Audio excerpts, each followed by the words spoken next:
Daí, para fecharmos agora os nossos trabalhos, vamos começar a mesa de discussão.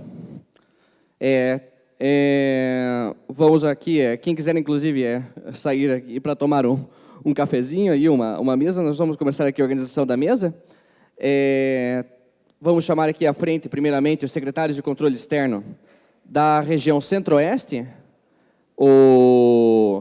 a Érica da Silva Comando, do TCM Goiás, o Vitor Gabardo, do TCE Goiás, a Mônica Ascendino, do TCE Mato Grosso. Daí, infelizmente, o Mato Grosso do Sul e o Distrito Federal não puderam mandar representantes. Daí gostaríamos de chamar aqui à frente o Eugênio Menezes, do TCE Ceará, ele está presente. Também gostaríamos de convidar o Roberto Alves Ribeiro, do Tribunal de Contas do Paraná, e o Sérgio Lino, do Tribunal de Contas do Estado do Rio de Janeiro. Bem, então, pessoal, enquanto vocês estão voltando do coffee break, aconselho fortemente que voltem às suas mesas. Mas antes de dar tempo de todo mundo se acomodar de volta, só relembrando algumas coisas que nós falamos ao longo dos nossos trabalhos aqui do Fórum Nacional de Auditoria, aqui na sua terceira edição aqui em Goiânia. Recebemos um feedback aí de algumas pessoas que participaram do fórum, falando ali da dificuldade da confusão que muitas vezes a gente acaba incorrendo quando utilizamos os termos ISAI e NIBASP para descrever coisas que são, na verdade, a mesma coisa. Então, pessoal, só para lembrar a vocês que a NIBASP, né, que é a sigla de Normas Brasileiras de Auditoria do Setor Público, são as nossas normas de auditoria que, na verdade, correspondem às normas internacionais de auditoria, cuja sigla em inglês é ISAI. Ali no nível 1 da NIBASP, né, as normas que falam sobre independência, controle de qualidade, código de ética e transparência e accountability, elas são uma adaptação das ISAIs, das normas internacionais, ao marco normativo brasileiro. Nessas normas do nível 1, a gente tem alguma adaptação do texto, que é do texto original da norma em inglês. Já a partir do nível 2, quando nós estamos trabalhando ali com os princípios fundamentais de auditoria do setor público, que se transbordam ali em princípios fundamentais também para auditoria operacional, de conformidade operacional, ali nós já temos daí uma tradução literal das normas internacionais. Daí que muitas vezes nós acabamos nos confundindo ali em chamar ISAI ou NIBASP, porque na verdade no fundo são a mesma norma, a NIBASP ali é apenas a norma internacional traduzida. É fato que se repetirá aí nas normas do nível 3. No âmbito do IRB, nós estamos estudando ainda a possibilidade de, junto com a tradução ali literal das normas, que é o caminho mais adequado quando a gente começa a trabalhar com normas internacionais de auditoria, para além dessa transcrição literal, nós estamos pensando em também fazer ali uma espécie de nota prática do IRB, para auxiliar ali o entendimento das normas, principalmente naqueles termos técnicos que muitas vezes acabam sendo mal traduzidos ou podem levar a uma má interpretação dos termos originais em inglês.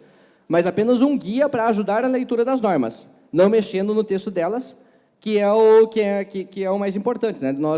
Que é o mais importante quando nós estamos fazendo nosso trabalho, de começarmos a seguir padrões internacionais de auditoria, que são reconhecidos no mundo inteiro, e a gente não consegue alcançar isso se não começarmos a adotar essas normas tal qual elas estão organizadas ali internacionalmente. Para além disso, só para relembrar aqui os 3 níveis que estão organizados nas suas normas, né? Ali no nível 1, os pressupostos, que vão ser normas ali muito mais ligadas à estrutura institucional dos tribunais de contas, estabelecem ali os pré-requisitos para a estrutura dos tribunais de contas, né? Falando ali da sua independência em relação ao jurisdicionado, da necessidade de haver uma transparência e accountability das suas ações junto às partes interessadas, a questão de haver um código de ética para a ação dos seus membros e de seus servidores, e a necessidade de haver um controle institucional, um controle de qualidade, né, a nível institucional de todos os trabalhos de fiscalização dos tribunais de contas. Pois lembrando, né, que quando nós realizamos uma fiscalização, nós não estamos realizando essa fiscalização para nós mesmos, né? Nós estamos representando uma instituição maior, que é o Tribunal de Contas. Na verdade, nós estamos ali representando o Tribunal de Contas que está fazendo ali a sua ação de fiscalização. Todos esses princípios ali do nível 1, eles estão implícitos nas normas ali do nível 2, que vão trazer ali os princípios fundamentais de auditoria, que trazem ali todos os princípios que devem ser seguidos, tanto ao longo de todo o trabalho de fiscalização, como em cada uma de suas fases, ali divididas em princípios fundamentais, a ISAI 100, que é a norma base de todas as demais normas, cujos princípios são adaptados ali para as auditorias financeira, operacional e de conformidade. E, por fim, no nível 3, esses princípios se convertem em diretrizes de auditoria, específicas ali também para cada um daqueles 3 tipos, e também com alguns outros conjuntos de normas que vão trazer orientações adicionais para a execução de auditorias com objetos muito específicos, né? Como aquele grupo ali de 27 normas ali do grupo 5.999, que vai trazer, por exemplo, normas específicas para a fiscalização de dívida pública, privatizações, emergências relacionadas a desastres, TI, enfim, 9 assuntos específicos ali para os quais existem normas específicas para realizá-los. E, para além disso, daí também só relembrando aqui o conteúdo, um pouco do conteúdo esquemático das normas, esse conteúdo esquemático aqui foi elaborado pela Crislane, com base num esquema inicial que eu elaborei no ano passado. Ele está muito baseado ali nos princípios que estão contidos na ANIBASP 400, né? Daí, só lembrando, né, o que contém essas normas, né? Essas normas ali vão trazer ali a necessidade de você, antes de começar uma fiscalização, de você começar a ter uma definição mínima ali dos elementos da auditoria, né, que são as 3 partes, né? O auditor, a entidade auditada, a parte responsável, e os usuários previstos, o objeto, os critérios que vão ser utilizados para analisar o objeto, esse grande tema, o nível de seguração, o tipo de trabalho. E ali uma outra série de princípios que devem ser seguidos ali ao longo da fase de planejamento, execução, relatório e o monitoramento após a aplicação das recomendações e sanções. Ainda ali na fase, né, a fase de definição na fase da definição dos elementos de auditoria, 2 daqueles elementos se destacam, que são o objeto, novamente, resgatando a apresentação de ontem, um objeto não entendido como uma coisa física, mas como o grande tema da sua fiscalização, o grande tema que vai ser ali depurado, delimitado ao longo ali da fase de planejamento da fiscalização, os critérios que você irá utilizar para analisar aquele objeto, e o escopo, né? O escopo que é o fechamento ali, a delimitação final dos objetos e dos critérios que você utilizará ali no seu trabalho de fiscalização. Daí, feito isso, quando a gente está nessa fase de definição do objeto e dos critérios, nós nos deparamos com um problema que é bastante comum, acredito eu, em todos os tribunais de contas, toda vez que a gente começa a organizar uma fiscalização. Quando a fiscalização vai a campo sem um objeto de auditoria previamente definido, tudo que é encontrado ou pode vir a ser um objeto de auditoria. Surge, então, uma montanha de possíveis objetos de auditoria. Quem nunca se deparou com uma situação como essa, quando foi a campo sem um planejamento prévio, não é mesmo? Mas, para além disso, né, além desse objeto, dessa montanha de objetos de auditoria, surgem outras montanhas de possíveis critérios de auditoria que podem ser utilizados para analisá-los, né? Porque quando você não tem o objeto muito bem definido, você também não consegue identificar muito claramente quais seriam os critérios que seriam aplicáveis àquele objeto, e você começa ali a juntar uma montanha de critérios junto com aquela montanha de objetos. Assim, pergunta-se aqui para os secretários de controle externo e diretores de fiscalização que estão presentes aqui nessa mesa, né? Pela experiência no seu Tribunal de Contas, quais os problemas ocorrem na execução e no relatório de uma fiscalização realizada com múltiplos objetos e com critérios escolhidos a esmo? E quando, para além disso, né, além de haver múltiplos objetos, o que acontece quando os critérios de auditoria não são suficientemente claros e delimitados? E, para piorar, o que acontece com a fiscalização quando há objetos mal definidos, analisados sem critérios claros? Passo a palavra agora à mesa de discussão, daí gostaria que vocês só se apresentassem brevemente e começassem a discutir. Vamos aqui na ordem, então, né? Bom, eu sou a Érica, estou aqui representando os secretários de controle externo do Tribunal de Contas dos Municípios. A priori, eu trabalho com a equipe de obras e serviços de engenharia, mas vou tentar aqui responder no âmbito de todos os secretários como é que esse tipo de situação funciona lá no nosso tribunal. Antes de adentrar especificamente nesse tema, eu queria primeiro parabenizar o pessoal do IRB com relação à escolha dos temas e das discussões aqui do fórum. Até comentei com outros colegas como as discussões aqui estão alinhadas com o momento que a gente está passando lá no tribunal, né? Dessas dificuldades de implementação de rotinas, né, de auditoria. Como os colegas do tribunal que apresentaram o caso há pouco demonstraram, a gente vem trabalhando aí de 2018 para cá na implementação do manual, né, de conformidade e também na aplicação da primeira vez do nosso plano de auditoria, plano de fiscalização, né, plano anual de fiscalização. Então, está bem alinhado com as problemáticas que a gente vem enfrentando lá no tribunal e eu acho que foi bem importante as discussões aqui do fórum.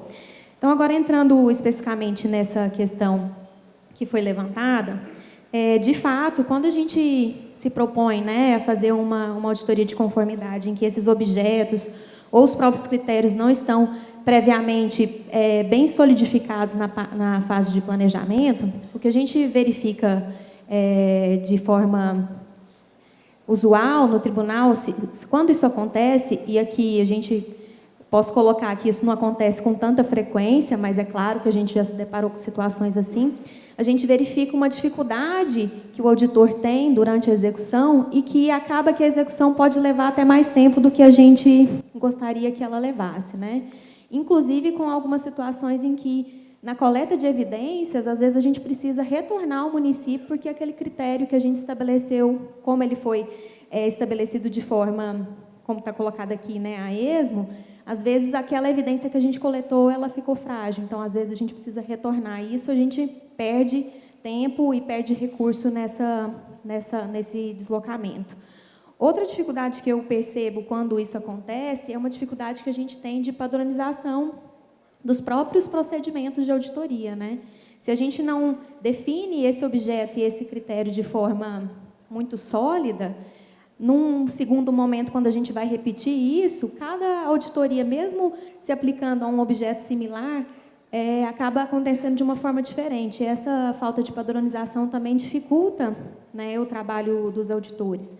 Então, eu elencaria aqui esses 3 pontos, né? O tempo que a gente acaba gastando a mais, os recursos que a gente empreende, muitas vezes duplicado, e essa questão da dificuldade de padronização. Obrigado. Bom, boa tarde. Meu nome é Vitor, sou secretário de Controle Externo do Tribunal de Contas do Estado de Goiás. No nosso tribunal, talvez, se essa pergunta fosse feita em 2011, talvez a gente poderia encaixar em muitos exemplos de casos como esse. Desde a implantação do nosso sistema de gestão de fiscalização, o principal objetivo foi buscar uma padronização no processo de elaboração dos trabalhos de fiscalização. E, conforme até a Ana Paula comentou, nós pegamos as NAGs e internalizamos dentro da padronização dos procedimentos, justamente para evitar casos como esse, né, de ir a campo, que é o famoso risco de auditoria. Eu vou a campo tentando encontrar algo, mas eu não encontro aquilo, encontro outra coisa, encontro outra coisa, encontro outra coisa. Como eu não fiz um planejamento delimitando bem meu escopo, acaba que tudo que eu encontrar, eu vou querer trazer para analisar, né? Então, o auditor volta com uma pilha de documentos a ser analisados. Hoje, em 2019, com a nossa padronização, esse risco é muito mais mitigado, a gente gasta aí quase 60% do tempo de auditoria na fase de planejamento, né, de um total aí de 43 etapas, são 22 etapas de planejamento, dá 51%, e justamente para poder esmiuçar bem o que eu pretendo auditar, né? Definir o objeto, aprofundar, definir o escopo, e eu não vejo outro caminho para evitar esse tipo de situação, se não for pela padronização, aderência a normativos que amparam e evitam esse tipo de caso. A gente tem, conforme já foi dito, uma matriz para seleção do que eu vou auditar, né, da proposta, que também já minimiza eu tentar ir a campo para olhar coisa que não é tão relevante. E aí, dentro da fase de auditoria, a Ana Paula comentou, a gente, ainda, na fase de planejamento, ainda faz algumas análises aí de controles internos do órgão para poder ajudar na parte de delimitação do escopo. A gente utiliza outras técnicas para poder análise SWOT e tudo mais, que vai ser o objeto da segunda questão. Mas, voltando então para essa questão aqui, eu acho que a resposta é definir bem a fase de planejamento e seguir. A gente tem um pouco de dificuldade de perder muito tempo planejando, a gente fica ansioso, querendo ir a campo e já iniciar. Parece que a auditoria não inicia se eu não for lá a campo em busca das informações. E aí, nesse caso, focar na fase de planejamento é algo essencial. E outro ponto para minimizar isso são os controles de qualidade que nós fazemos na fase de planejamento. Então, tem as etapas de validação que o supervisor de auditoria faz para poder ajudar com que a definição do objeto, o escopo, esteja bem delimitado, bem claro, bem conciso. E a gente tem os papéis de trabalho para isso, que é essa avaliação que é feita durante a fase de planejamento. Vitor, só antes de passar a palavra, se me permite, quando a Ana Paula apresentou aqui o sistema de fiscalização do TCE Goiás, acredito que todos nós aqui ficamos bastante impressionados aqui com a organização que ele dá para a fiscalização, né? Deixa a documentação ali bem elaborada, bem organizada, né? Mas acredito que ele ajuda, né, a mitigar esse risco de má delimitação do objeto dos critérios, mas ele não é uma garantia absoluta, né?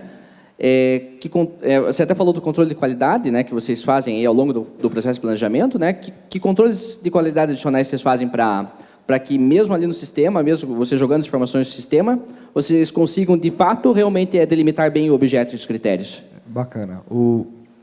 A partir do momento que a gente formalizou a ferramenta como ferramenta para suportar o processo de auditoria, todas aquelas etapas padronizadas, elas são obrigatórias a ser seguidas.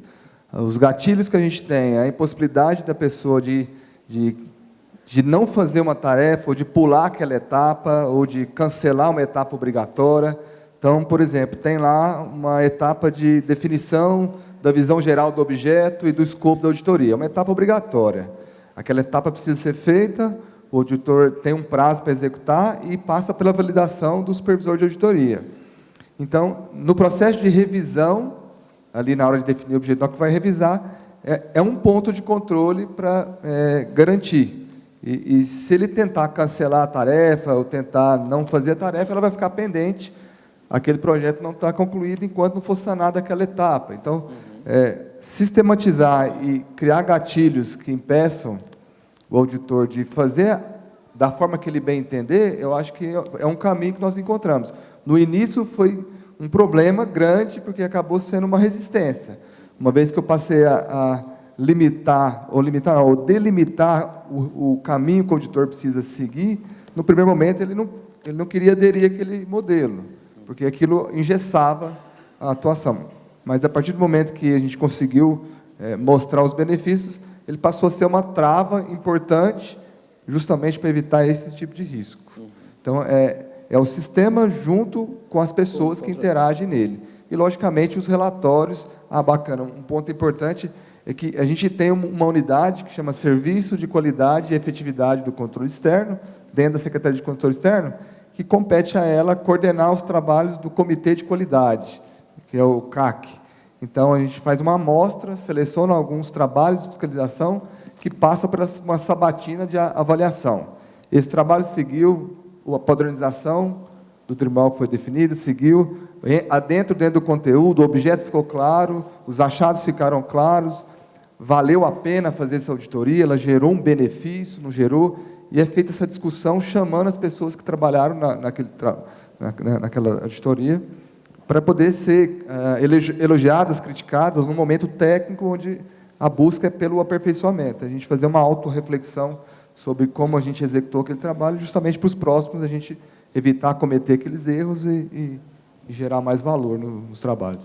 Não, maravilha, né? Então, né, acho que a fala do Vitor só reforça que um sistema é muito importante para nós documentarmos os nossos trabalhos de auditoria, mas, para além do sistema, o controle de qualidade é fundamental, né? O computador jamais vai substituir o trabalho do auditor, nesse aspecto, né? Sempre vai precisar ali de uma pessoa para fazer o controle de qualidade, e é isso, em última instância, que vai garantir daí a auditoria siga todos os princípios, né? Obrigado, pode falar. Boa tarde.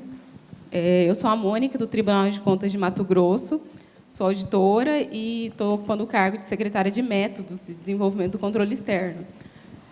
A primeira pergunta aqui, assim como o colega falou, lá o nosso marco foi 2016. Até 2015, nós fazíamos auditoria de tudo. A gente ia para campo para olhar todos os temas possíveis, patrimônio, licitação, pessoal, obras. Então, a equipe ia sem planejamento e lá levantava tudo que era possível, de todo tipo de achado. E aí, o que ficava de ruim nisso? Era uma auditoria superficial, a gente não aprofundava em nada. E fazíamos auditorias para subsidiar contas. Então, a gente não tinha auditoria como um processo de fiscalização. Então, a partir de 2016, a gente implantou a auditoria como um processo de fiscalização, e aí com todas as fases e aderente já às normas internacionais, com planejamento, com a fase de planejamento, pautada em materialidade, risco, relevância, oportunidade. Mas esse processo não é rápido, a gente ainda erra muito. Quando eu estava lendo as perguntas, lembrando de um exemplo clássico de erro que a gente cometeu no começo, de fazer uma auditoria contemplando objetos muito distintos. Teve um trabalho que a gente falou de técnica legislativa e serviço de contratação no mesmo processo, serviço de terceirização. E aí, como que a gente faz a visão geral? Como que é feita a visão geral de objetos distintos? Como que a gente levanta e estuda esses critérios? Então, ainda cometemos muitos erros, mas a gente está caminhando para melhorar. E a última pergunta aqui que fala como evitar essas situações, a gente percebe lá que a capacitação, levar para as equipes, para quem executa as auditorias, as técnicas de diagnósticos, avaliação de risco, isso tudo melhora, vai melhorando. Sistematizar, a gente fez o manual de auditoria de conformidade e o manual de auditoria operacional a partir de 2016, a gente já revisamos. Então, vai aperfeiçoando, vai dando uma diretriz para os auditores e técnicos. O controle de qualidade, a gente também executa, a gente tem muita dificuldade, porque tem resistência, as pessoas não gostam de ser avaliadas. A equipe que fazia essa avaliação era bombardeada por fazer esse controle, que era um controle apartado. Não é só o controle do supervisor, é um controle de uma equipe que vinculada à Secretaria-Geral também. E aí era terrível. Ninguém gostava e gerava uma nota e virava aquele caos no tribunal. Tirei 0, tirei 10, tirei 8. Enfim, a gente está reformulando essa forma de avaliar. Talvez a gente não vai mais adotar como nota, vai adotar como pontos ali. As pessoas, cada erro, a gente perde um ponto, mas não vai gerar de 0 a 10 uma nota, para minimizar esse estresse que tem, essa competição e esse ambiente que às vezes não agrega tanto. O nosso objetivo com a avaliação é melhorar. Então, a gente está pautando nisso, fazendo essa reformulação, e o caminho é esse, levar para as equipes cada vez mais as técnicas, o conhecimento das normas internacionais, manualizar, colocar em sistemas também. A gente tem um sistema de auditoria agora, para que o trabalho fique cada vez mais científico e bem fundamentado. Obrigado. Boa tarde a todos. Primeiro, gostaria de externar minha alegria de estar aqui, né? Eu já fui servidor da casa, ingressei em 2010 aqui, e é um prazer rever amigos e tudo. E aí veio a convocação para voltar para a minha terra, então não tinha como não voltar para o meu Ceará, né? Então, estou aqui apresentando o secretário de Controle Externo do Tribunal de Contas do Estado do Ceará, o Raimi. E assim, eu acredito que todos aqui têm uma problemática. Um problema de sonho, né?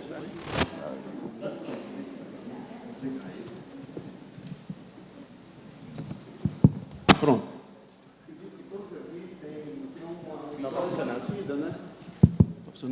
Tem uma história parecida dessa coisa de adesão às normas, né, e o esforço que tem sido feito por cada tribunal nesse sentido, né. A nossa história também é bem recente.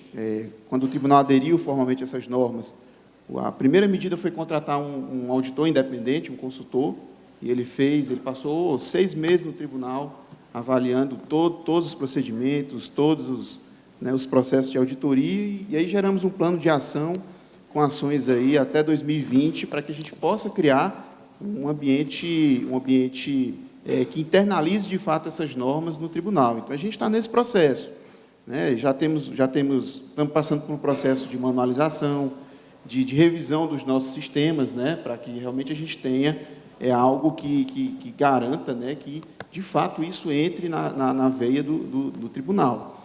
Então, quando a gente fala de escopo, a gente teve um divisor de águas aí, que foi quando a gente aprovou e implantou o nosso manual de conformidade, já aderente aí às ISAIs nível 3, né, as ISAIs 3. Então, antes, realmente acontecia isso, né, o pessoal ia a campo sem escopo definido, e aí a gente tinha processos de auditoria que chegava a 4 anos e não se chegava a um fim, não se chegava a uma deliberação final. E, muitas vezes, quando o tribunal chegava a uma deliberação, ela já não era nem oportuna e nem tempestiva, porque o gestor, já tinha mudado o gestor várias vezes, chegava casos até de que o programa lá que estava sendo auditado nem existia mais. Então, depois que a gente passou a trabalhar com auditorias orientadas, né, por risco, por avaliação de risco, a gente teve um ganho aí quer dizer, antes que a gente levava 3 a 4 anos para chegar ao final de uma deliberação definitiva, né, passamos para 90 dias. Né, então, foi um ganho, realmente, todo mundo viu aí, que, de fato, quebrou até um paradigma, né, que as pessoas achavam que era mais norma, que algumas pessoas tinham visão que era burocracia, mas viu que era um método de trabalho, né, que a norma veio para trazer um método de trabalho que gera resultado. E é isso que tem sido, né, acho que a gente está caminhando bem lá nesse sentido, né, desde 2016, a gente já teve um grande avanço aí, né, com relação a isso aí. Boa tarde a todos, meu nome é Sérgio Lino, eu sou assessor da Secretaria-Geral de Controle Externo, a Thalita, né, cuido da parte de auditorias governamentais lá no TCE do Rio de Janeiro. Bom, primeiro, parabéns ao IRB, né, pelo excelente evento, obrigado pelo convite, Nelson, e a equipe toda. Né? E também estou feliz de retornar aqui ao estado de Goiás, né, eu tive a oportunidade de estar dando um curso pessoal dos auditores do Tribunal de Contas dos Municípios. Então, bastante feliz de ver muita gente conhecida aqui, os amigos e tudo. Bom, em relação à pergunta, eu acho que é uma dificuldade muito grande quando você não delimita esse objeto logo no início, né? E, infelizmente, isso tem um efeito cascata em toda a auditoria, né? Quer dizer, você tem problemas desde delimitar o escopo, você não consegue ver os critérios, como você mesmo citou, Nelson. Ele falou aqui também a questão do prazo, né, o colega, quer dizer, o prazo realmente fica muito prejudicado. Não tem como se falar também em materialidade, porque aí qualquer coisa para ser relevante, não é isso? A auditoria tende a não acabar mais, né? E perdendo essa tempestividade, eu costumo dizer o seguinte: a gente parte para fazer autópsia, né? Chega lá, o cadáver já está morto, não é isso? Você não tem nem condição de pegar o corpo vivo, enfim, é isso, né? Acaba. E no Rio de Janeiro, a gente, então, para contribuir um pouquinho aqui com o debate, né? Para mitigar esse risco, a gente, desde 2017, né, começou a normatizar. Então, nosso plano de fiscalização, que a gente chama de PAG, né, o Plano Anual de Auditorias Governamentais, ele nasce já com uma resolução que diz como ele nasce, quais são os critérios de significância, né, risco, materialidade, oportunidade e relevância utilizados. A partir daí, a gente criou um indicador de risco também, para também mitigar um pouco a subjetividade que esse elemento risco tem, né? Então, hoje você tem um indicador de risco baseado em cruzamento de informação. Então, a unidade de informação estratégica, que eu também coordeno, contribui com isso, dá um indicador, dá informações de mídia, ouvidoria, tudo que possa ser risco, pedidos do Ministério Público, para que os auditores possam selecionar. Essa resolução ela aponta para um manual de seleção de objetos de auditoria, e é entendido o objeto como algo realmente mais amplo, que pode ser materializado em um contrato, quanto uma política pública ou um sistema de informação, enfim. Então, o objeto para nós já tem esse conceito mais amplo, né? Exatamente, né? E aí, enfim, a gente consegue, então, mitigar esse risco todo, ter essa definição do objeto bem feita, né? Tivemos também um programa grande de formação de auditores, cerca de 400 auditores formados em auditoria de conformidade, agora começando o operacional, né? Enfim, então acho que a gente está nesse processo, como ela falou, que é doloroso, né? Agora vamos implantar o controle de qualidade, onde estamos agora, já pensando num controle mais gerencial, tá? E menos aquele que possa causar problemas, mas como um feedback para melhorias realmente gerencial dos coordenadores e subsecretários, tá? Enfim, é onde o Rio de Janeiro está nesse momento. Só reforçando, né, a tua fala, Sérgio, né, que eu acho que isso resume bem o espírito aqui dessa pergunta, né? O efeito cascata da não delimitação do objeto. Quando nós não delimitamos claramente o objeto ainda na fase de planejamento da fiscalização, simplesmente não conseguimos colocar um ponto final nela, né? E isso a gente vê, por mais que a gente saiba disso, né, intuitivamente, sim, na hora que a gente está ali no planejamento, ali na ânsia de entregar um resultado, você daí não delimita claramente o teu objeto e você simplesmente depois não vai conseguir entregar ali o produto final da tua fiscalização. E sobre o controle de qualidade, né, que vocês falaram, né, realmente acho que é um processo de aprendizado, né, não é do dia para a noite que a gente consegue encontrar a forma ideal, mas aos poucos, né, testando, na tentativa e erro, que nós conseguimos aprimorá-lo continuamente.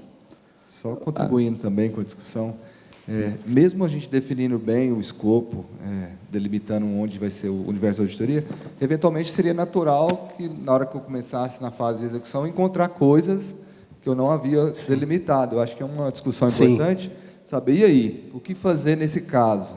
Eu gastei 60% da minha auditoria definindo o meu escopo, as minhas técnicas, cheguei a campo e vi uma coisa gravíssima acontecendo, que não tem nada a ver com o que eu estou auditando. Então, aqui no Tribunal de Goiás, a gente utiliza a estratégia de, dependendo da gravidade, a gente utiliza o instrumento de representação, que tem uma tramitação célere, para poder iniciar um processo. Isso, e na verdade se inicializa uma fiscalização daí com um objeto específico, aquele que você encontrou de altíssimo risco em campo, né? A gente lá, para essa parte, também criou uma portaria de supervisão que prevê que você tem uma negociação entre o supervisor, o coordenador da unidade, para ver o que você vai fazer. Se vai se voltar ao planejamento, que ele permeia toda a auditoria, obviamente, né? Você pode voltar, e é o que a boa norma diz. Então, você voltando e alterando, ou você vai deixar para uma fiscalização posterior. E a gente costuma dizer que o pilar dessa mudança toda que a gente fez no Rio de Janeiro é supervisão, supervisão, supervisão, entendeu? Então, só para... E no caso, quando não é grave, ou quando não é tão urgente, a gente sugere-se que ele elabore uma proposta de fiscalização que vai compor nossa matriz de risco. Ela vai entrar lá com o seu score, que vai poder, eventualmente, ser selecionada ou não. Porque, de repente, é uma coisa importante para ser fiscalizada, mas tem 3, 4 outras coisas mais importantes na frente, né? Exatamente. E quando a gente analisa aqui, por exemplo, vendo os cases, a gente observa o tanto que o Tribunal consegue visualizar no universo dos atos da administração é muito, muito pouco do que acontece, né? Eu arriscaria dizer que talvez seria 1% ou menos de 1% de tudo o que acontece, de todos os contratos, de todos os programas, ou seja, então a gente tem que ser cirúrgico, né? Tentar selecionar bem e, naquilo que selecionar bem, fazer bem o trabalho para ele gerar aquele valor, sem falar no custo da fiscalização, que a gente fica até com medo de fazer os cálculos, saber quanto custa fazer uma auditoria de conformidade. A gente pode passar vergonha nesse cálculo, né? Ainda bem que você não colocou esse tópico aí. Não. Roberto?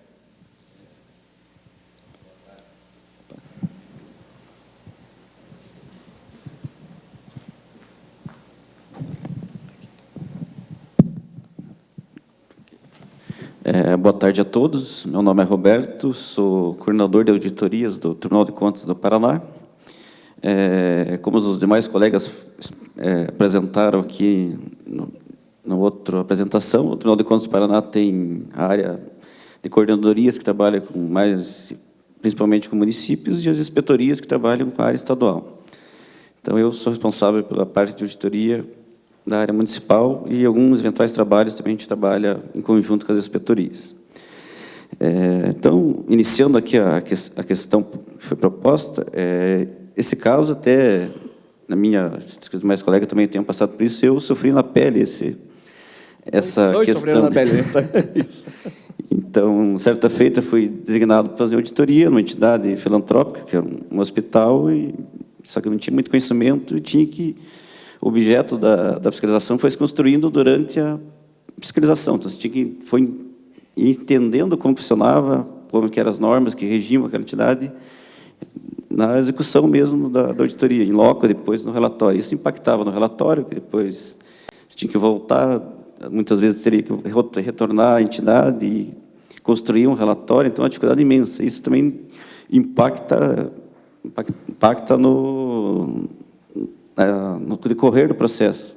Ele vai demorar para ser julgado, não vai ter uma efetividade grande no julgamento.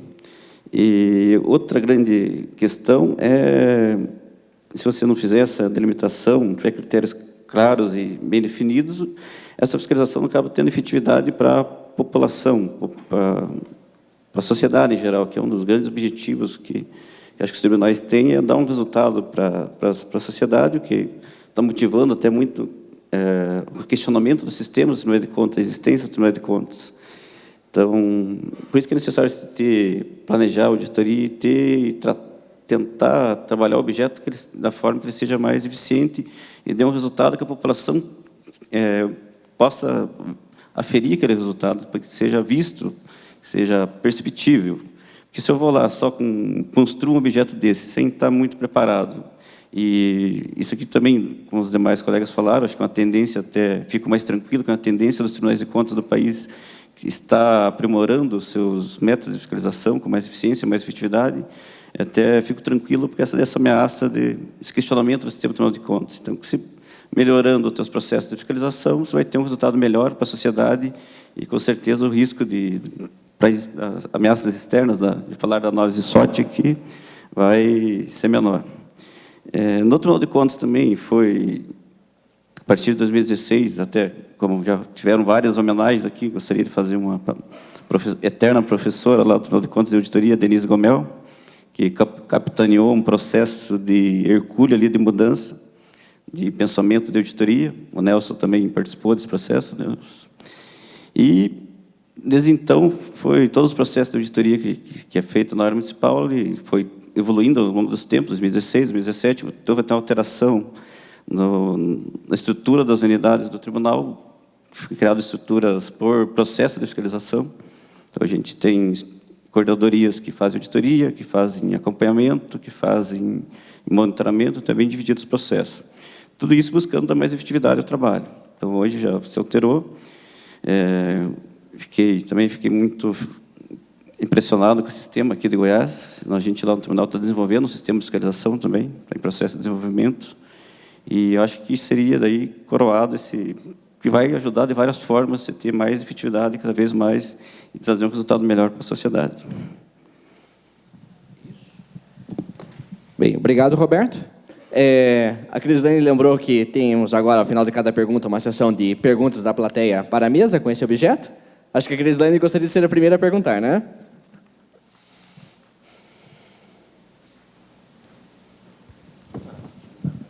Tem outro aí. Tá ótimo.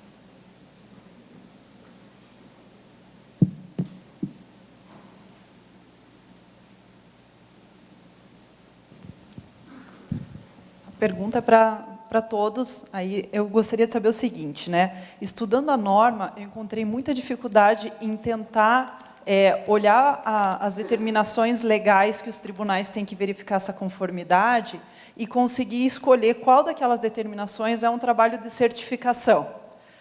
A gente passou pelo processo de implantação de análise concomitante de editais lá e não teve como a gente delinear o objeto e escolher os critérios do edital. A gente foi olhar o edital e depois escolher os critérios. E, então, eu queria que vocês me explicassem assim, se vocês já têm experiências com trabalhos de certificação, se é possível definir esses critérios antes nesses trabalhos, e se nesses trabalhos de certificação com uma asseguração razoável, a gente conseguiria, nesses critérios legais, implantar uma inteligência artificial ou uma automação que pudesse rapidamente olhar para nós, a exemplo do Alice, né, e que a gente, daí, com base naquilo, talvez ele alimentasse a nossa análise de risco para fazer, sim, trabalhos de relatório direto. Mais alguma pergunta, plateia? Jorge?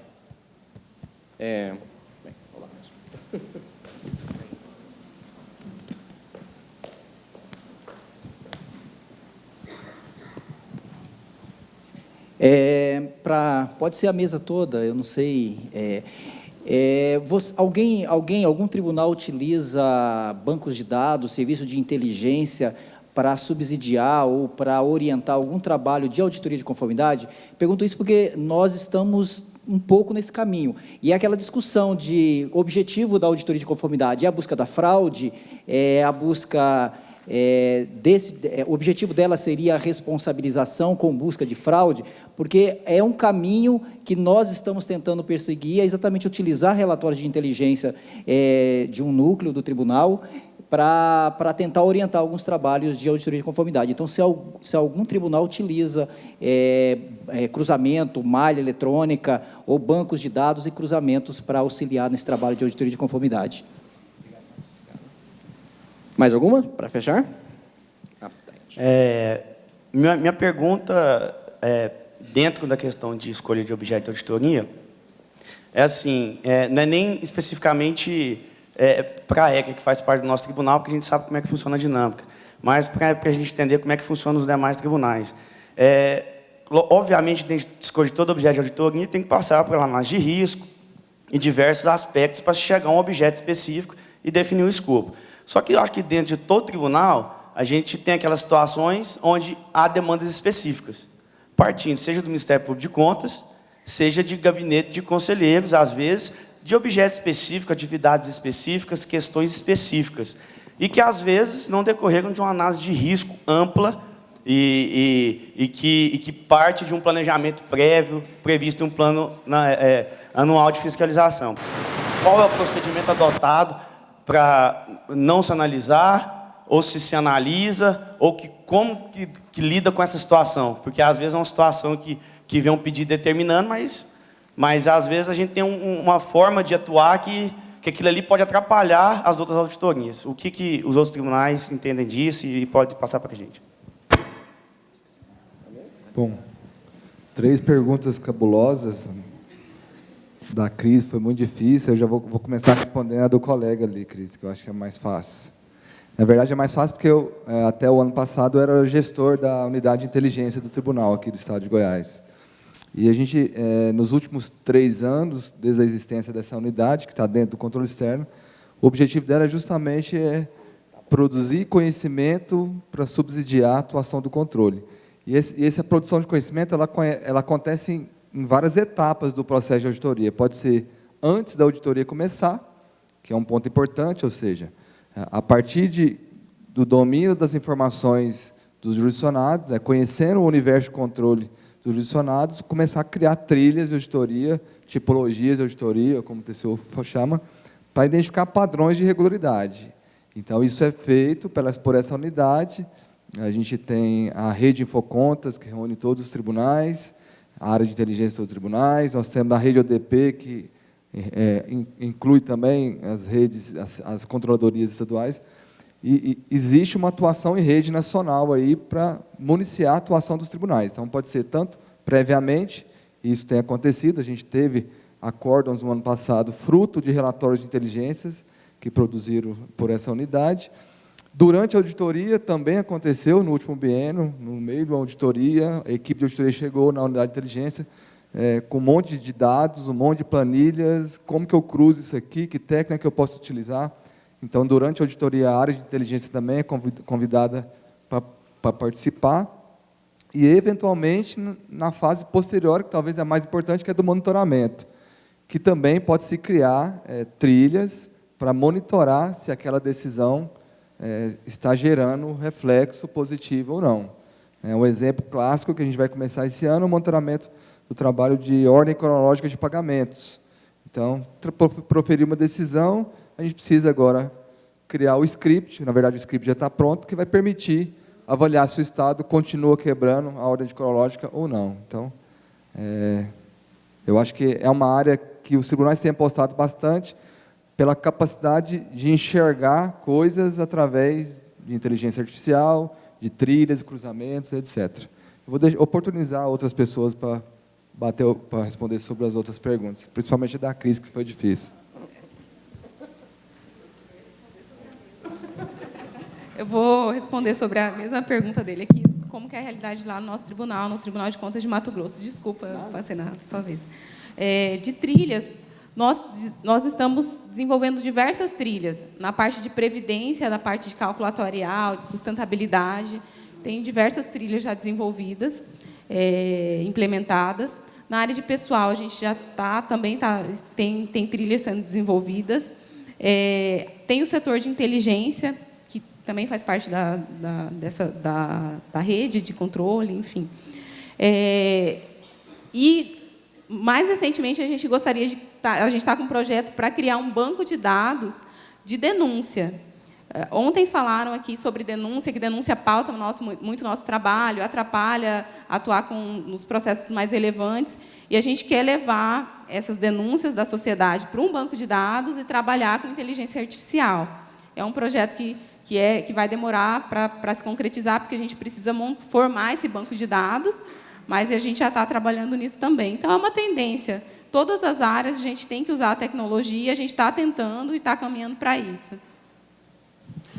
No Rio de Janeiro, assim, a Unidade de Informação Estratégica, Inteligência, né, que já até evitou esse nome, Inteligência, né, que eu estou à frente nesse momento, a gente é muito ligado à auditoria, até porque eu também estou vivendo a parte de auditorias, né? Então, esse casamento tem sido em todas as fases, como o Vitor citou.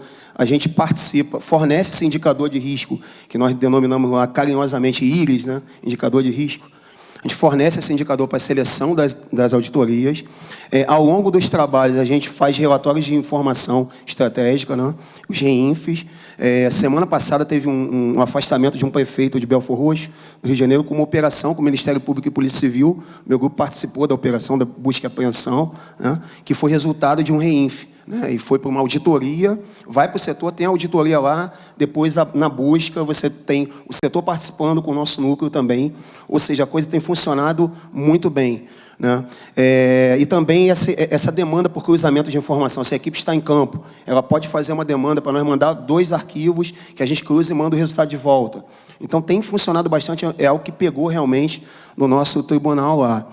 Para responder a pergunta do Bruno, né? Tá. Em relação à questão de você ter um escopo, né, algo que vem, um pedido externo de auditoria, a gente, na resolução 302, que foi aquela que eu falei, há a possibilidade de você questionar, ela menciona a questão de capacidade operacional da unidade. Então, se você tem um pedido de plenário, de algum ator externo, né, isso, obviamente, pode impactar, pode fazer com que você não realize um outro trabalho, né, porque o seu recurso é limitado, como todos sabemos, né. Então, a gente tem uma possibilidade de haver algum questionamento, uma conversa, né, com o plenário, com quem quer que seja, para dizer, olha, existe um outro trabalho aqui que apresenta um risco maior tal, e que vai deixar de ser feito caso esse, porque a gente está realmente pautando tudo em risco agora, né? E, obviamente, materialidade dos outros elementos. Então, essa discussão é feita e se... não, mas ainda assim vocês vão fazer, perfeito. Aí, obviamente, você vai usar a análise de risco, né? Com técnico, obviamente, para delimitar o escopo daquilo que, às vezes, não vem com o escopo tão bem definido assim no pedido, né? Basicamente é isso. Engraçado que, mais uma vez, eu vejo como está todo mundo caminhando na mesma direção, né? Porque lá também nós temos uma iniciativa que tem o objetivo de formar um banco mesmo de denúncias. Então, a ideia é que todas as demandas cheguem para um local só e passem por uma triagem, uma análise, com o objetivo de racionalizar o processo. Então, de repente, 5 ou 6 demandas viram auditoria, ou pode ser resolvido pela análise do processo de contas, ou então até encaminhado para o controle interno, né? Então, a gente tem buscado também resolver dessa forma. Tem coisa que é canal direto com o executivo, né? Ou com o executor da política pública, né? E, com isso, a gente consegue dar um retorno mais rápido às demandas, né? Não fica ali parado, né? E o cidadão achando que o tribunal não está fazendo nada, né? Com relação à nossa área de inteligência, ela é bem nova. né? Implantamos em 2016, então a gente ainda está aí nessa fase de ajuste, né? Como é que ela encaminha algo que a área técnica consegue trabalhar, consegue desenvolver. Então, até isso é necessário, né? Não é só levantar a trilha de auditoria, você tem que dizer à outra ponta o que ele precisa fazer para evidenciar ou para comprovar que aquilo ali, de fato, aconteceu, né? Porque a área de inteligência, ela trabalha não trabalha com fonte, às vezes trabalha com indício ou com canal, né? Então, a ponta que vai evidenciar que, de fato, aquilo, a unidade técnica que vai, de fato, chegar, comprovar que aquilo, de fato, aconteceu. Mas avançamos bastante, a nossa matriz de risco está bem robusta, né? O pessoal tem buscado aí cada vez mais incorporar novas bases, novas informações, e acho que é isso. Acho que está caminhando aí.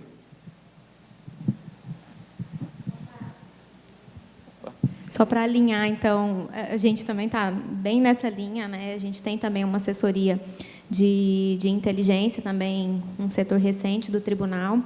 E, a fim de contribuir com o colega, a gente colocou no nosso plano anual de fiscalização que as nossas matrizes de risco seriam elaboradas em conjunto com essa assessoria.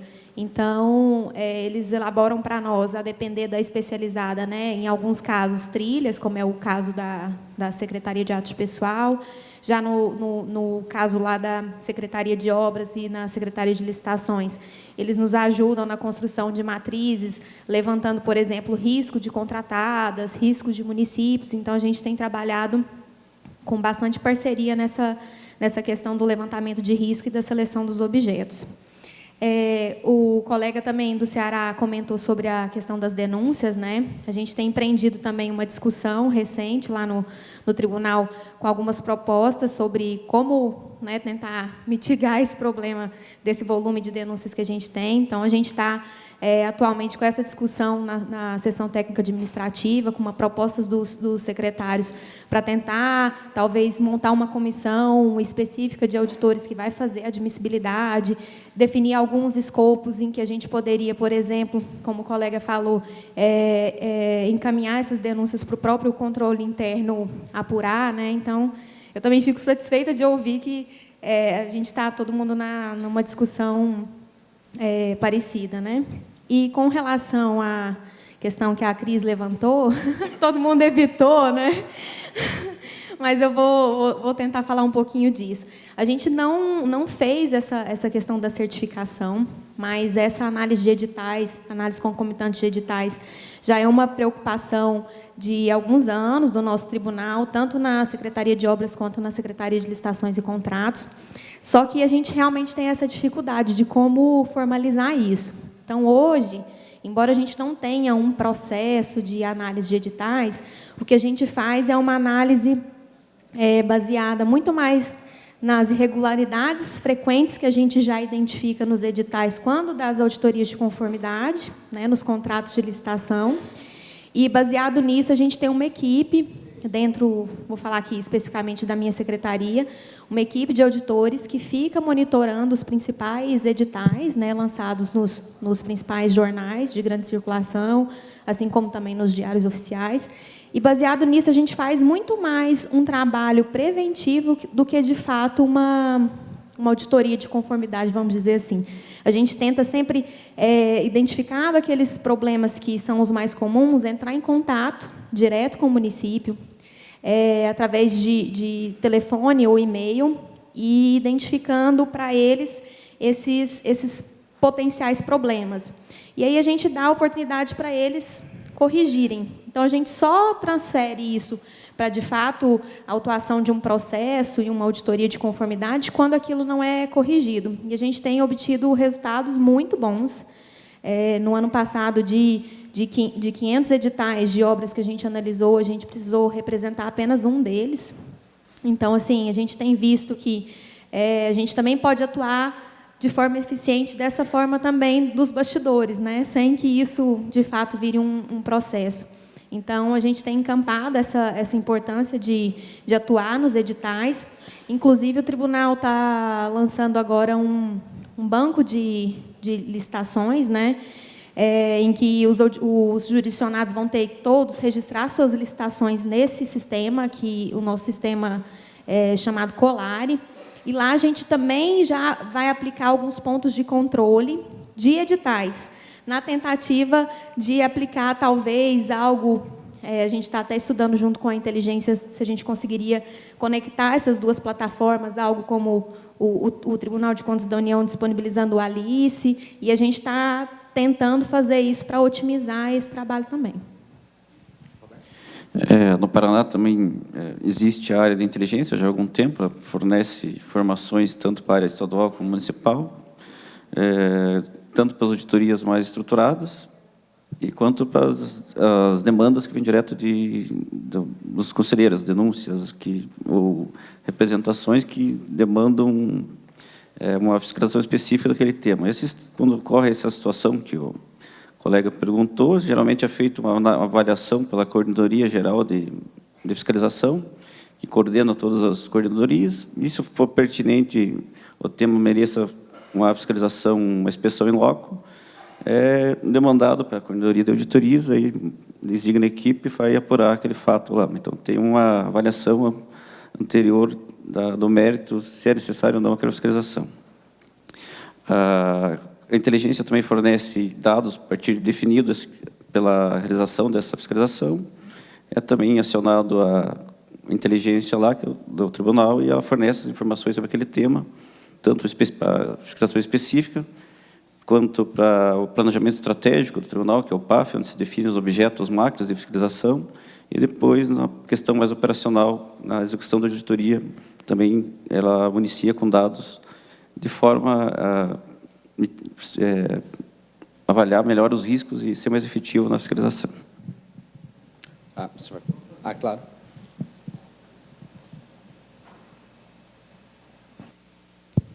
Só contribuindo sobre a pergunta do colega, a questão de chegar a demandas de auditorias que podem vir pelos próprios conselheiros relatores, pode vir da ouvidoria, que nós aqui no TCE temos o chamado notícia de irregularidade. Ela não segue um rito do processo de denúncia, ela é mais resumida e pode chegar para nós lá também, a partir da ciência do conselheiro relator.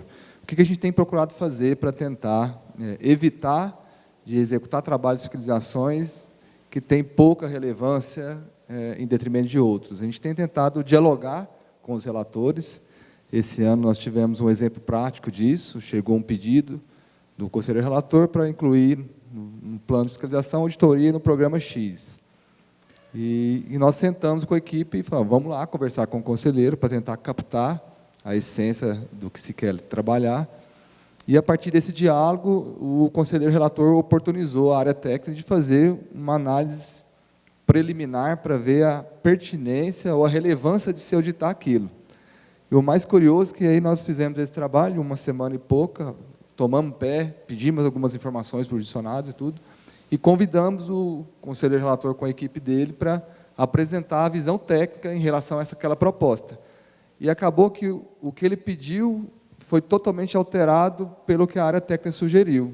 Aquele escopo inicialmente previsto não tinha muita perspectiva de resultado, e a gente conseguiu essa oportunidade. Então, um caminho que eu vejo para minimizar é esse diálogo, aproximar a área da Secretaria de Controle Externo com os conselheiros relatores, e o outro caminho é criar essa cultura no âmbito da instituição, incluindo os gabinetes, de que a Secretaria tem recurso limitado de fiscalização, ela não consegue olhar tudo. E, a partir disso, criar essa cultura de que a gente precisa priorizar. E, para priorizar, eu preciso ter análise de risco das propostas. E, a partir disso, a gente poderia, ao invés do conselheiro pedir para fazer auditoria em tal coisa, ele encaminhar para análise e para compor a matriz de risco do tribunal, para, eventualmente, aquilo ser objeto de fiscalização. Tanto para as demandas de conselheiros, quanto para demandas da ouvidoria, notícia de irregularidade e tudo mais.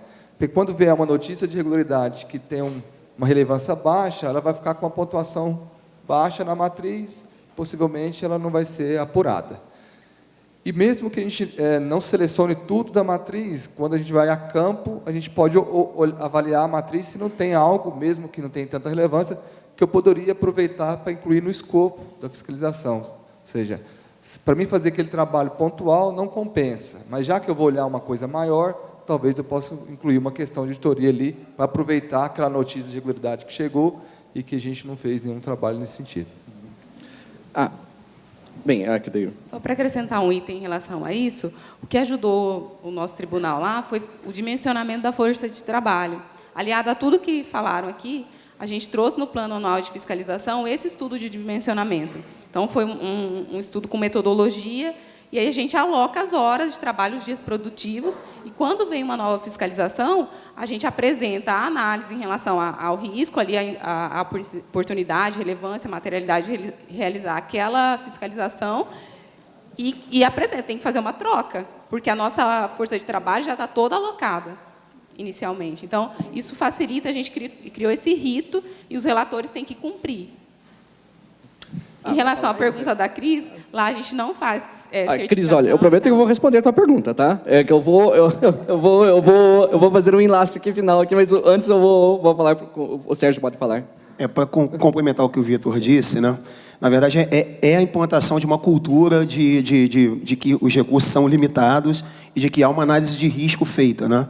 Tanto é que no Rio, o bastante comum hoje é você ter decisões plenárias dizendo Secretaria-Geral de Controle Externo avalie a significância de se fazer esse trabalho aqui e tal, e não mais aquele determinando que se fizesse. Entendeu? Então, começa a haver, com o tempo, e já são 2 anos e meio de implantação dessa cultura, né, o plenário também começa a entrar e verificar que você tem recursos limitados, e o diálogo começa a acontecer muito mais. Né? É bastante comum a gente estar em gabinete de conselheiro conversando, mostrando quais são os trabalhos que já existem, e aí, obviamente, que há uma decisão tomada e a gente fica tranquilo com isso, entendeu?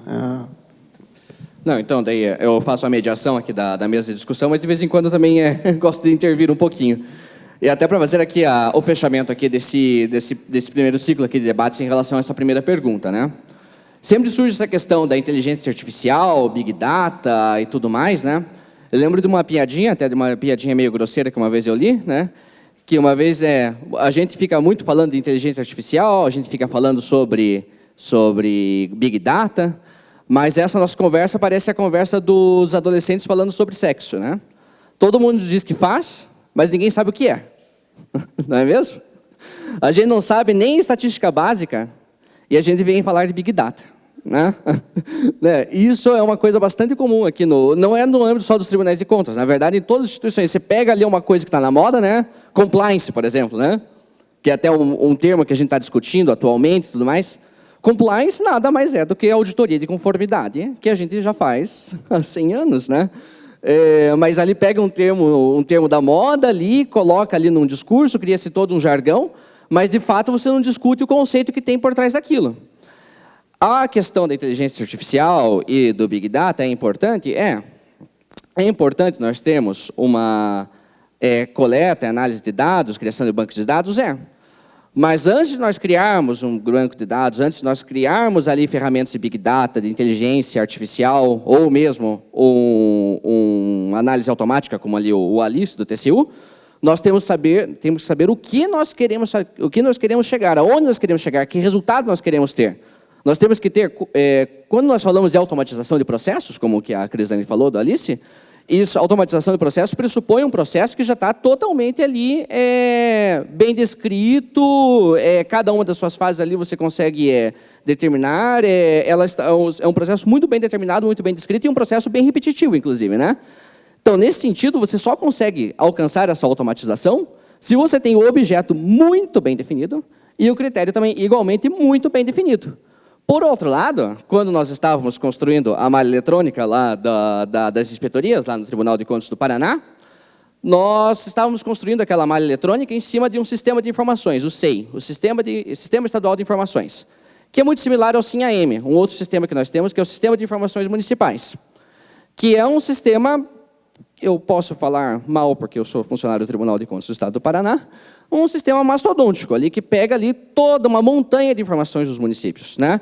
Desde ali do empenho, lá, de cada empenho, o empenho de 1 centavo que o município faz, tem um sistema patrimonial que tem um código específico para cada tipo de patrimônio, até cocar indígena, está ali, cocar indígena, e outros objetos muito específicos, tem ali um código específico para patrimoniar aquilo. Tem um módulo de controle interno que controla o consumo de combustível de alguns dos veículos municipais. E, enfim, eles construíram um sistema gigantesco de captação de informações, na expectativa de que, captando informações, eles encontrariam informações erradas ali no meio. Encontrariam inconsistências, encontrariam irregularidades. O que acontece? Ali a gente tem um montoado de informações que não dizem nada, né? Porque tem uma informação que não é fidedigna, muitas vezes, até porque também se cria-se milhões de regras ali para fechar aquele sistema. E então os municípios ali informam qualquer coisa ali, de modo que ele consiga ali entregar um sistema que seja aceito ali pelo sistema captador. E quando nós vamos analisar aquelas informações, aquilo não produz.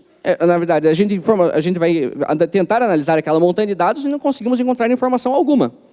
E o pior ainda se você vai ali ainda com algum método, com algum critério previamente definido, você vai encontrar alguma coisa, geralmente erro de informação, né? Mas muitas das pessoas que construíram esse sistema construíram pensando que simplesmente por construir um banco de dados você conseguiria encontrar ali irregularidades, sendo que, na verdade, você parte do contrário. Primeiro, você tem que saber muito bem o que você quer, ter um objetivo muito bem definido, e quando você parte para a automatização, ele tem que ser ainda mais definido, e o critério tem que ser ainda mais definido. Vai lá, Crislaine, você vai complementar? Na verdade, eu queria só falar que lá a gente tem encarado essa análise concomitante como um trabalho de conformidade. E ela também é informal, então dá para a gente trocar algumas figurinhas em relação a isso. Sobre o que vocês falaram, a racionalização da mão de obra do tribunal, por favor, escrevam um artigo para a revista técnica dos tribunais, é um tema extremamente relevante. E a outra pergunta relacionada a critérios nesses trabalhos, eu vou falar de editais de licitação, que é o que eu mais tenho experiência, e a dificuldade que a gente encontrou foi a seguinte, a norma fala que a gente tem que criar uma estratégia para você tratar um risco de não conformidade. E, na verdade, a gente não tinha critérios, a gente analisa o edital e vê o que vai achar. E aí a gente foi achando várias coisas e criando um banco de achados, né? E aí você até consegue categorizar teu banco de achados conforme alguns achados similares. Só que aí você se depara como tratar esses achados. Isso aqui, que eu achei, é tão relevante a ponto de eu ter que pedir uma cautelar para o pleno. Isso aqui eu só vou pedir uma recomendação. Isso aqui é uma determinação. Qual que é a diferença dos dois? Será que eu tenho que fazer uma comunicação de irregularidade e aplicar sanção? Como que vocês tratam essa estratégia ao risco de não conformidade? Já é outra pergunta, né? Pode, mediador? Bem, pode. 4 perguntas? Vai lá. Aqui no TCE nós temos 2 unidades que fazem análise de editais concomitante. Uma específica de engenharia, que pega os editais de engenharia, e o restante, o que não forem... Está acabando. Só deixa um longe do outro, senão dá aquele estouro.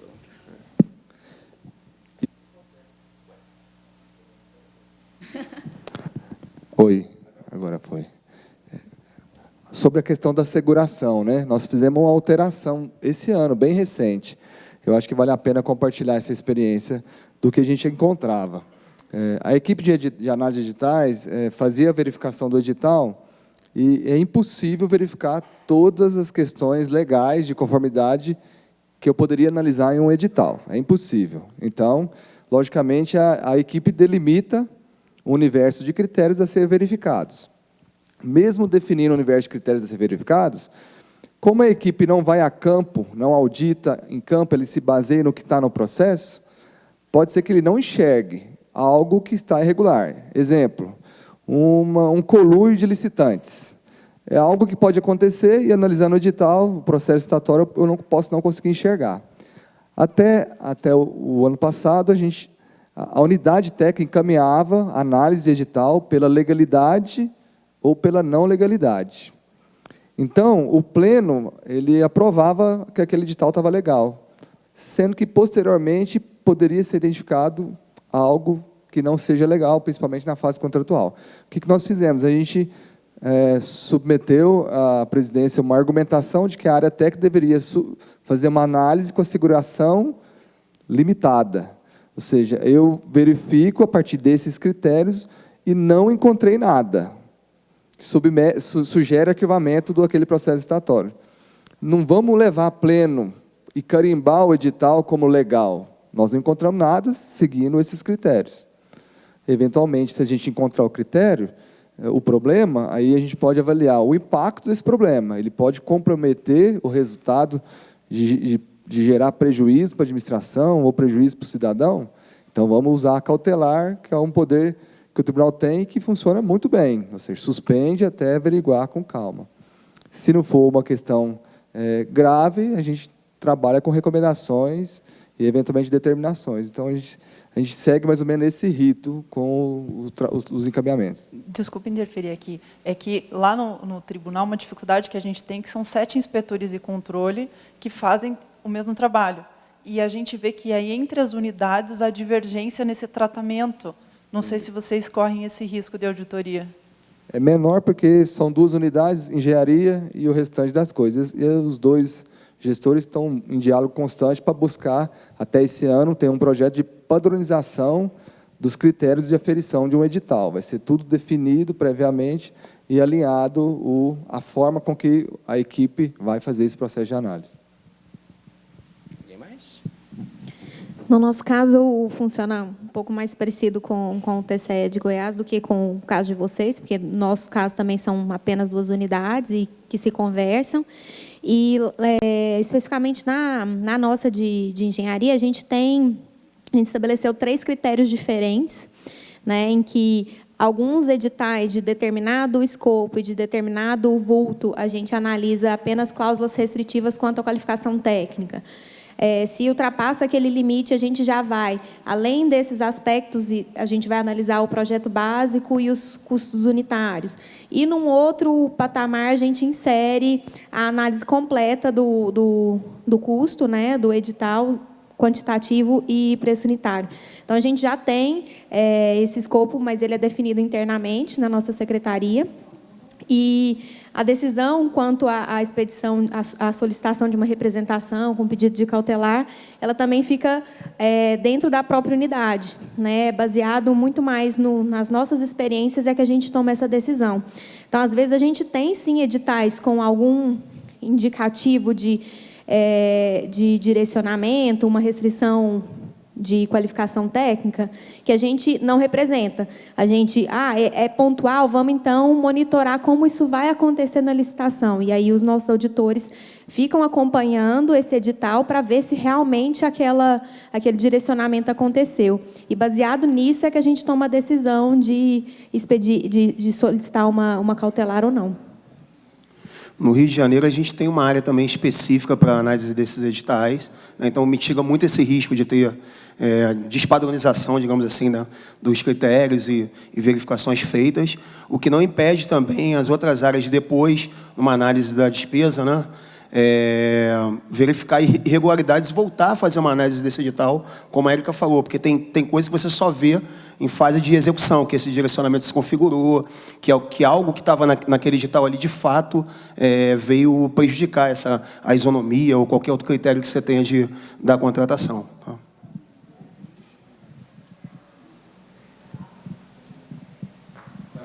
Vai falar, Roberto? Não, daí só para fechar aqui essa questão também da análise de editais, né, que daí sempre a gente se lembra ali do exemplo do Alice, e muitos tribunais de contas tentam replicar isso nas suas experiências, né, na sua atividade de fiscalização. Mas relembrando muito também da experiência que nós tivemos no Tribunal de Contas do Paraná, a gente tem que tomar muito cuidado quando está construindo um analisador desse tipo, né, um analisador automático de editais, de não construir um analisador automático de picuinhas, né? Porque realmente, assim, o que você consegue analisar ali automaticamente são alguns critérios legais ali muito básicos, lá, como, por exemplo, data, publicação do extrato do edital no Diário Oficial, comparar isso com o prazo legal ali da lei de licitações, alguma coisa ou outra, mas aquelas coisas, pequenos detalhes legais que não tem impacto nenhum no produto final ali do edital, que é a compra ali de alguma coisa que vai executar a política pública, e a gente não analisa pontos essenciais lá, como, por exemplo, direcionamento para algum fornecedor ou algo do tipo, né? Por isso a importância, de fundamental importância, a gente ter muito claro assim, não, o objeto muito bem delimitado, o critério muito bem delimitado e uma avaliação da materialidade desse objeto de critério que você está colocando no piloto automático, né? Porque se você colocar ali picuinhas, ele vai ali trazer um monte de picuinhas para você. E que só vai daí trazer ali processo que vai ficar andando 5, 6 anos no Tribunal de Contas que não vai ter resultado nenhum nem para o próprio analista, nem para o tribunal, nem para a população. Bem, pessoal, daí vamos aqui já, dado o adiantado da hora, para a segunda pergunta, e finalizaríamos aqui nessa segunda questão aqui. Se aqui na primeira questão nós fechamos aqui na delimitação de dois elementos de auditoria muito importantes, que são o objeto e os critérios, aqui a gente vai falar de uma outra atividade muito importante, ainda no planejamento das fiscalizações, que é a análise de riscos, né?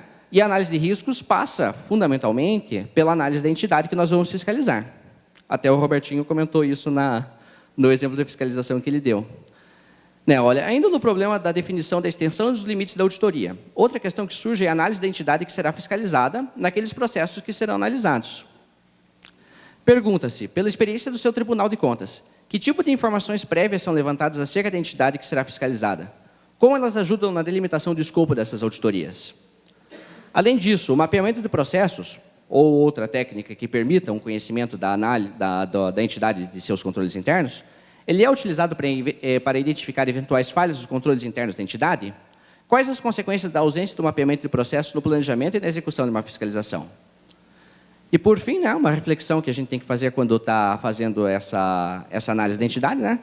Como a gente consegue consertar uma máquina sem entender como ela funciona? Impossível, né? E como consertar uma entidade sem saber como ela funciona?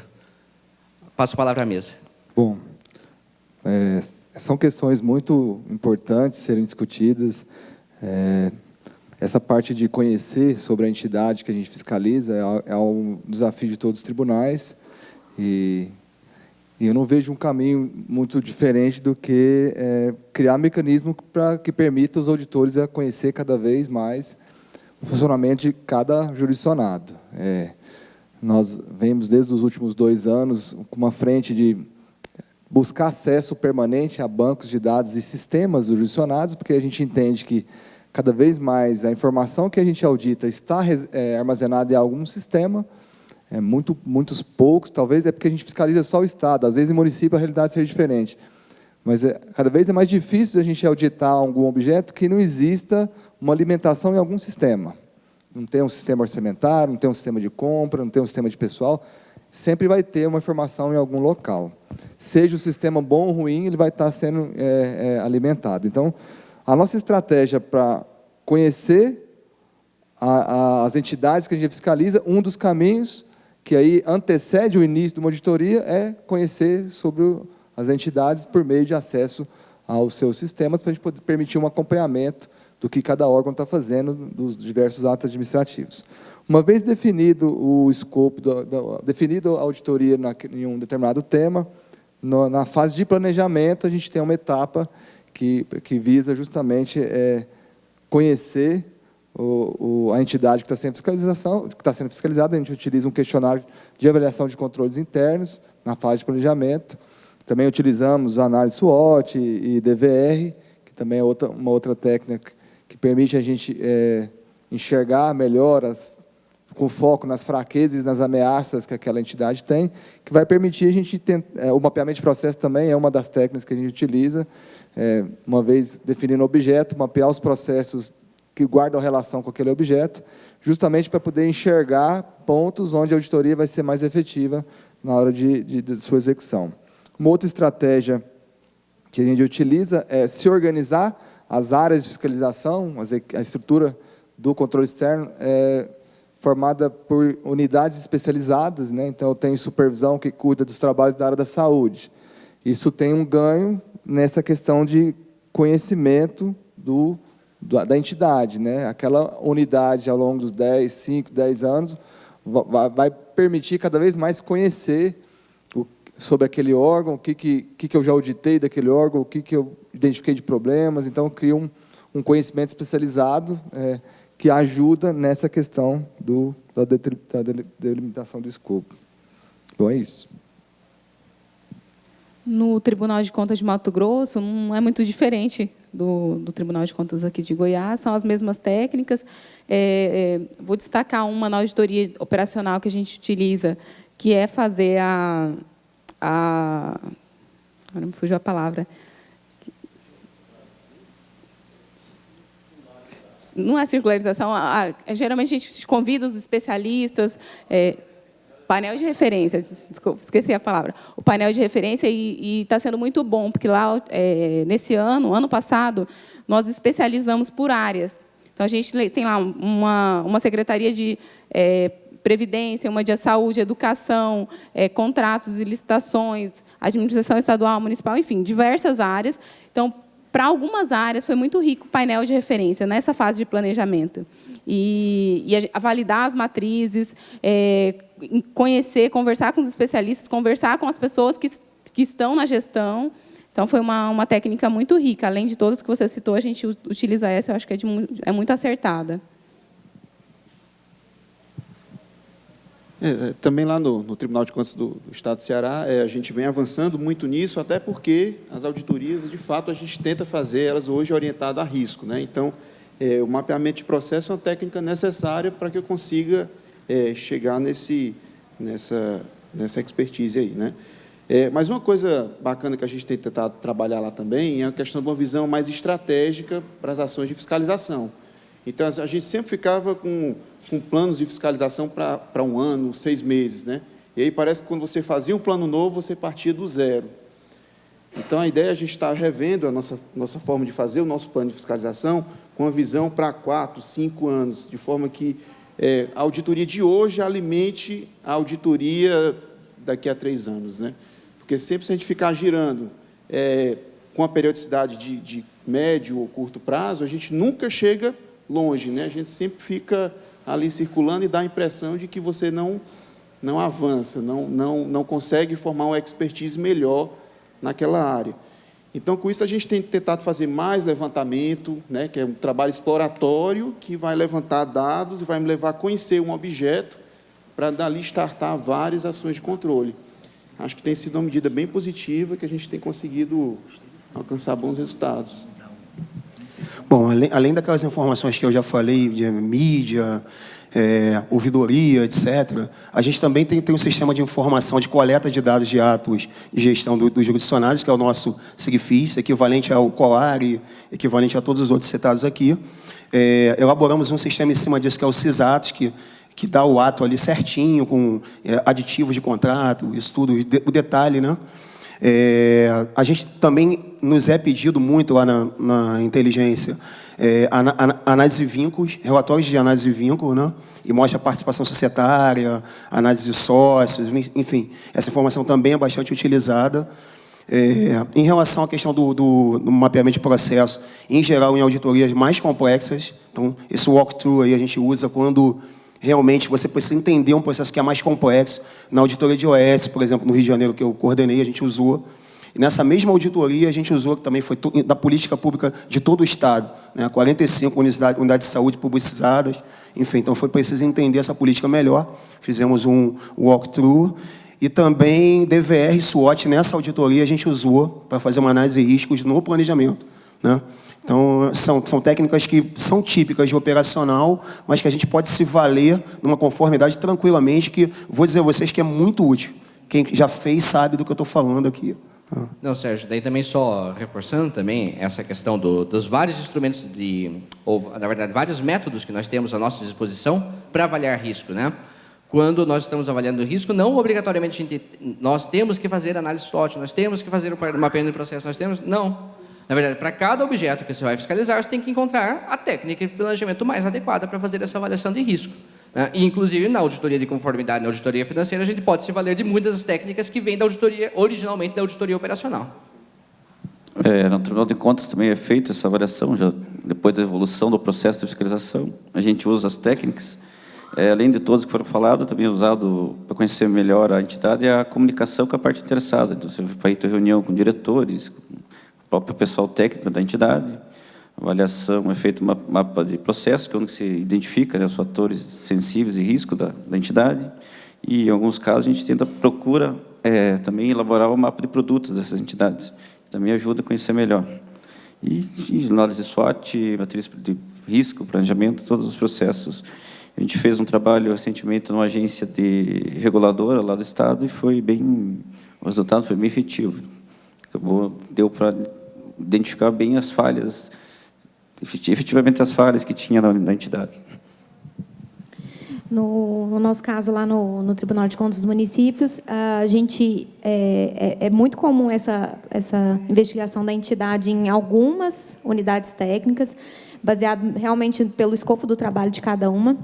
No nosso caso específico de obras e serviços de engenharia, muitas vezes, quando o nosso objeto ele se trata de uma contratação em específico, principalmente quando se trata de uma obra em específico, muitas vezes o conhecimento da entidade para nós não é tão relevante quanto outros aspectos, né? Então, não são em todas as nossas auditorias de conformidade que a gente vai buscar conhecer a entidade como um todo, porque depende do que a gente está buscando naquele item. Mas, por exemplo, na Secretaria de Atos de Pessoal, é muito comum se buscar entender, por exemplo, o organograma, né, como é que funciona aquilo dentro do município para se atacar realmente aquele ponto mais crítico. Sim.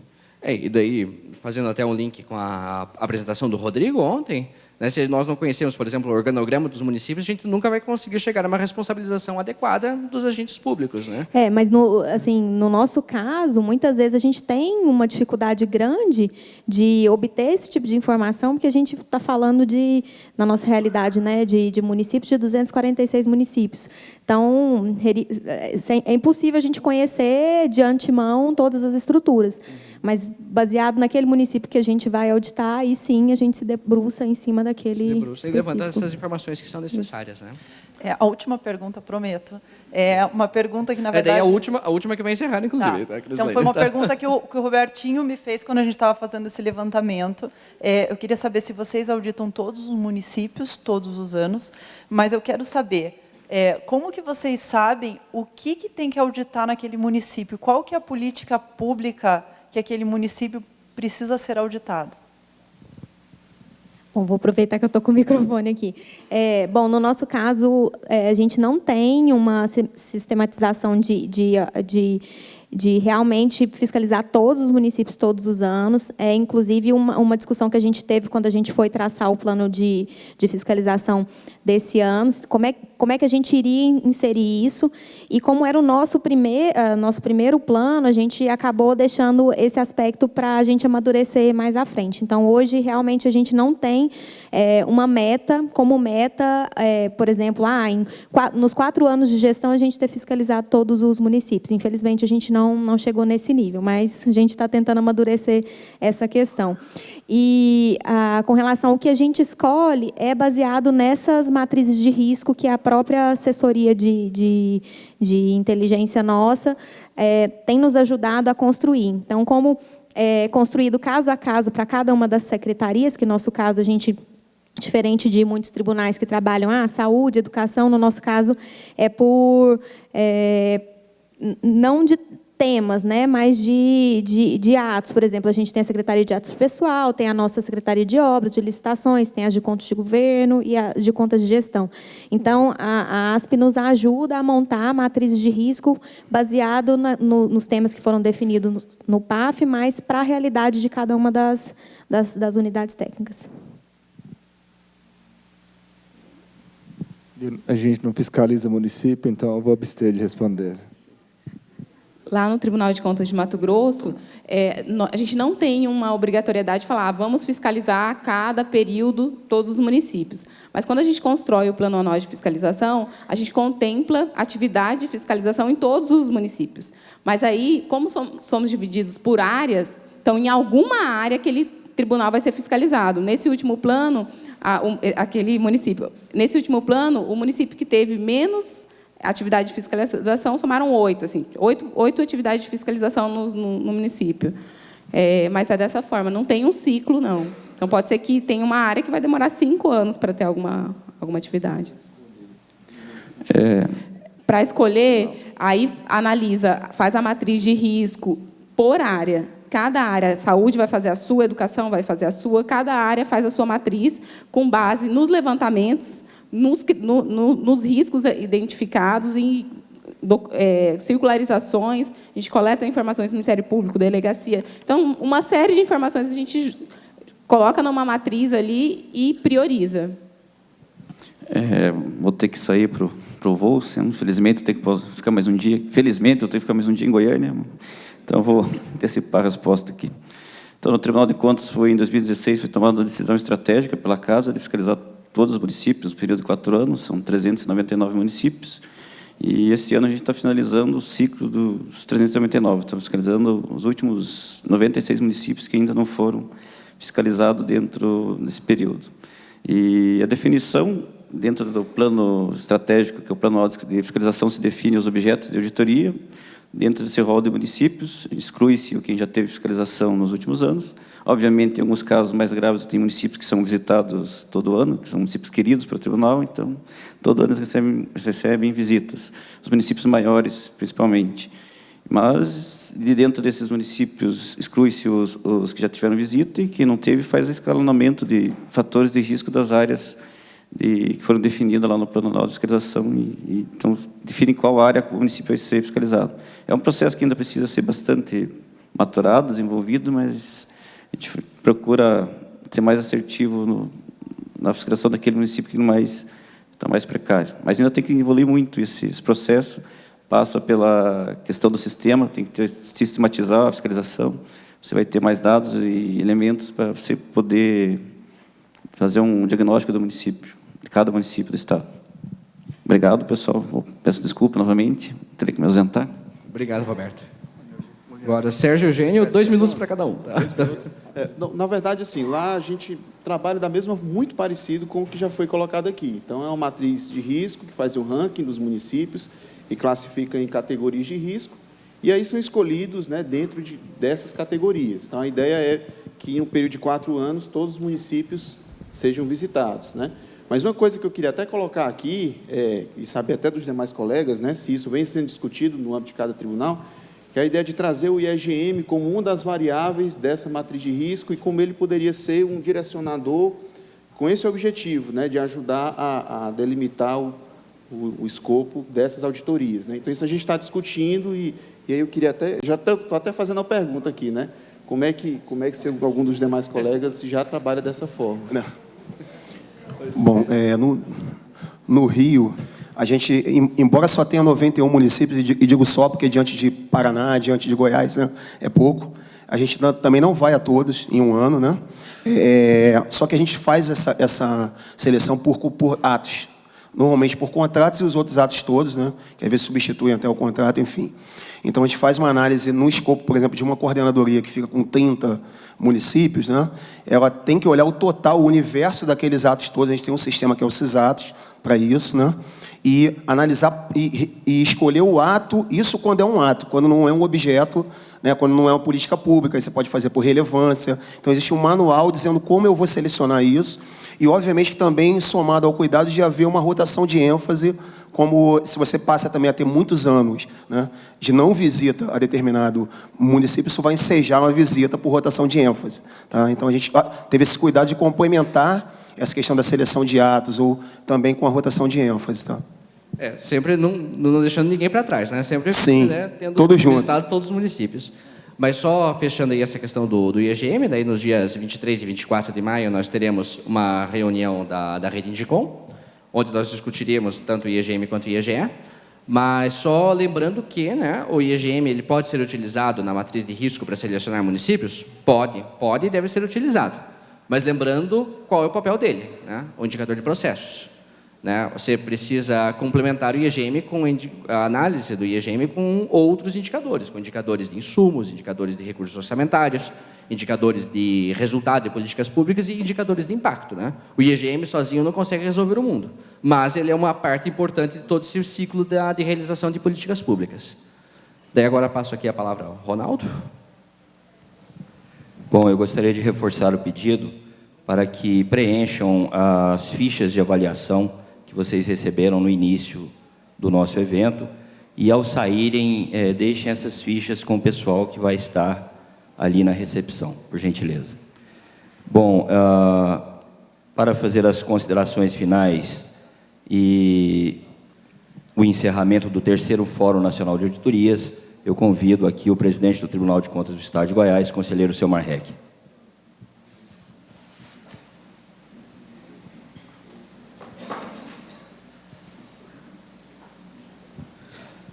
Boa tarde. Palavras de encerramento são as mais fáceis, porque as melhores são as mais curtas, né? Ainda mais numa sexta-feira à tarde. Somente em nome do Tribunal de Contas do Estado de Goiás, em nome do Tribunal de Contas dos municípios de Goiás, foi uma honra para nós poder recebê-los aqui nesses 2 dias de trabalho. Tenho convicção de que todos estamos, neste final de tarde, melhor do que estávamos ontem pela manhã. As palestras que eu tive a oportunidade de assistir foram muito ricas, estão todos de parabéns. Particularmente, eu gostaria de mandar um abraço ao presidente Ivan Bonilha, que gentilmente organizou, cedeu, em nome de todos que aqui estiveram. Então, portanto, sintam-se saudados pelo IRB, em nome do nosso presidente Ivan Bonilha. A todos os que palestraram, nos assistiram, meu muito obrigado. Gostaria de deixar um abraço a todos. Não esqueçam que domingo é o Dia das Mães. Saudar a todas as mães aqui presentes, na pessoa da mamãe Érica, aqui do nosso TCM. Tenham todos um bom final de semana, um bom retorno às suas casas. Muito obrigado a todos. Está encerrado, portanto, o nosso encontro. Muito obrigado a todos.